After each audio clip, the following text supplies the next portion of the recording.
Morning. Hi. Hello. It's a beautiful Saturday morning. Yes. Here in sunny Tucson.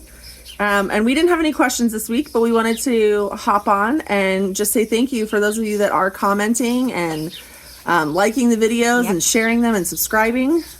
And I really appreciate the fact that we've got new people. Yay. Thank you for sharing. But I did want to mention, Katie and I were just talking, as we've been reading through the Psalms, like I love hearing about David. I love all of that good stuff. We're at a funny angle, sorry. But the Psalms always seem to speak to where we're at. And the thing that touched me the most, and sometimes it's not always reflected in our questions. Our questions aren't perfect, but they are meant to be thoughtful, is that even when the psalmist, and in most cases it's David, because that's the part of scripture that we're in right now is David, even when he's at his darkest points, even when he's having the hardest time, a couple of things that stand out to me is one, he's still praying.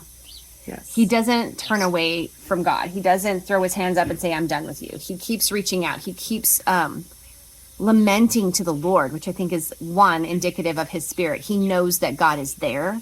And then two, in the end, even if it sounds almost begrudging, maybe begrudging isn't the right word, he still praises God. He still praises God. He's still like, this is terrible. These bad things are happening. I'm closed in on every side, but I trust in you, Lord. I know that from how you've shown up in the past, you're going to show up in the present. You're going to show up in the future. So even in his darkest times, he still acknowledges that there is a God, number one, and that who he can ultimately put in his faith and his trust and know that God is going to take care of the situation, even when he's guilty, even when he's done wrong. And I love how David acknowledges that. This is my sin, my guilt, my shame. I've done this, but you're a good God and you're a forgiving God, and I accept whatever it is you had for me, and I'm still going to praise you in the midst of that. So absolutely. I love that.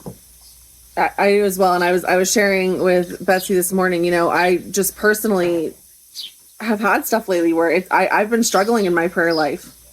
Even pastors, we struggle in our prayer lives. No surprise. And shocking, I know. But I've been struggling in my prayer life the last few weeks, and it's been really nice when we've been reading through the Psalms, and there have been things that I've been dealing with, that being able to read through the Psalms and read those out loud and just have those be my prayers sometimes, because they do align with some of the feelings that I've been processing. And it's been sometimes, that is all we can do, is we can pray scripture, and that is a powerful thing. And so being able to go through those Psalms and identify with some of those feelings and just be able to cry those out as well, absolutely, can be so powerful and so beautiful. And to remember that, the things that we're dealing with, the things that we're facing, the emotions that we have, they're not unique to us. And I know sometimes it feels unique and it feels like we're alone in things, but they're not unique to us. And God does know what we're dealing with, and we can just turn those over to him. And it's really a beautiful reminder.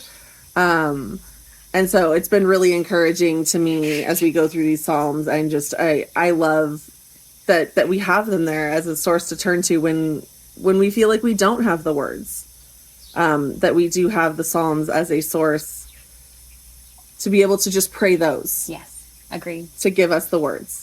So I hope that they have blessed you as the way they have blessed us, and that you will continue to like and share and send us your questions and comments. And we, of course, will be here to share our thoughts each week. So have a blessed rest of the week, and we'll talk to you soon. Can I add one more thing? Yes. Yeah, I just want to remind you that even if you're not where we're at in the reading plan, if you are behind and you are at a different point in the reading plan, you can still add your questions on those videos. Yes. And we will go back and we will answer those questions as well. So I don't want people to feel discouraged that if they are, at a different point in the reading plan, that they can't add those questions because it's not where we're at. We will go back and answer those questions as well. So I just want to encourage you that if you have questions on scriptures, we want you to be able to ask those questions and to be able to help you answer those. And if questions come up that might not relate to the scriptures, but the scriptures have brought up other questions, please feel free to ask those. Absolutely. We will answer them. And the other thing is, there is no shame in this journey. So if you did get behind, don't feel like you have to beat yourself up and try to catch up. Definitely. Pick up where we are and keep moving forward, because every time you interact with scripture, the Lord's going to meet you there. So no shame in this. Absolutely. Have a great week, guys. Bye. Bye.